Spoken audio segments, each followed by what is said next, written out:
जय हिंद साथियों। आज अपन बात करने वाले हैं भारतीय संविधान के स्रोतों के बारे में। भारतीय संविधान के स्रोतों के बारे में आज अपन बात करेंगे। तो भारतीय संविधान के स्रोतों के बारे में जैसा कि आप सभी लोग जानते हैं कि भारत का संविधान 26 जनवरी 1950 को लागू कर दिया गया था और ये 26 नवंबर 1949 को बनकर तैयार हो गया था। आज़ादी के बाद भारत का संविधान 26 जनवरी 1950 को लागू कर दिया गया। अपन ये जानेंगे कि भारत का जो संविधान है उसमें क्या क्या स्रोत हैं, उसके बारे में अपन जानते हैं क्या क्या स्रोत हैं। तो बात करते हैं अपन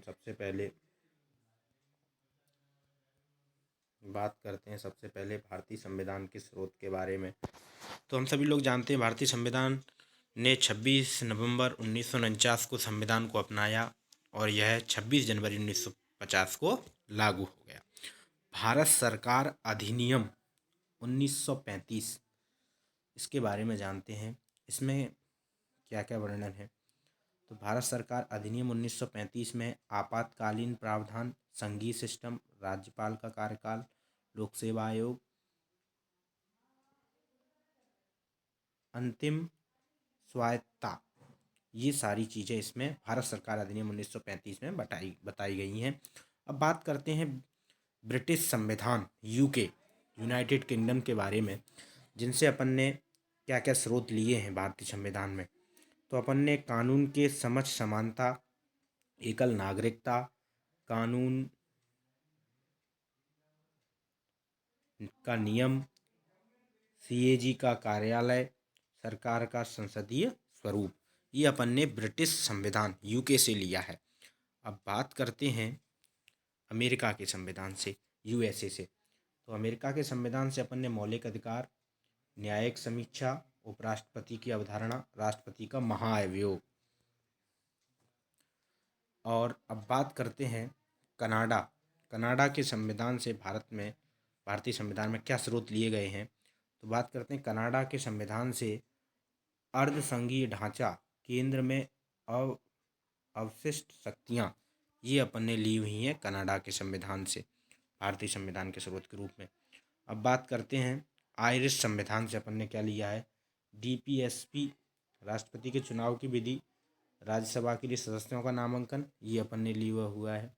अब जर्मनी के संविधान से अपन ने क्या लिया है। जर्मनी के संविधान से अपन ने आपातकाल के दौरान मौलिक अधिकारों का हनन ना हो, वो सब अपन ने कहाँ से लिया है, जर्मनी के संविधान से भारतीय संविधान के स्रोत के रूप में। अब बात करते हैं यूएसएसआर संविधान से अपन ने क्या लिया है, मौलिक कर्तव्य लिए हैं, पंचवर्षीय योजना, यूएसएसआर ये है, आज से मिलकर बना है। अब बात करते हैं ऑस्ट्रेलियाई संविधान से अपन ने क्या लिया है। ऑस्ट्रेलियाई संविधान से अपन ने मौलिक अधिकारों का निरस्तीकरण लिया है, संयुक्त बैठक ली है, प्रस्तावना की भाषा ली हुई है। अब बात करते हैं दक्षिण अफ्रीका के संविधान से अपन ने संविधान संशोधन, कॉन्स्टिट्यूशनल अमेंडमेंट की प्रक्रिया ली हुई है अपन ने दक्षिण अफ्रीका के संविधान से। अब बात करते हैं फ्रांसीसी संविधान से अपन ने क्या लिया है। फ्रांसीसी संविधान से अपन ने प्रस्तावना में स्वतंत्रता, समानता और बंधुत्व के आदर्श, गणतंत्र की अवधारणा, ये अपन ने फ्रांसीसी संविधान से ली हुई है। दक्षिण अफ्रीका से मैंने बता दिया संविधान संशोधन की प्रक्रिया ली हुई है। अब बात करते हैं जापान संविधान से। जापान संविधान से अपन ने कानून द्वारा स्थापित प्रक्रिया, जापान के संविधान से अपन ने कानून द्वारा स्थापित प्रक्रिया ली हुई है। उम्मीद है आप सबको मेरे बारे में जो जानकारी दी गई है भारतीय संविधान के स्रोत के बारे में, वो जानकारी आप सब लोगों को अच्छी लगी होगी। और यदि आप मेरे चैनल पर नए आए हैं, चैनल को लाइक करें, सब्सक्राइब करें। तब तक के लिए थैंक यू। जय हिंद।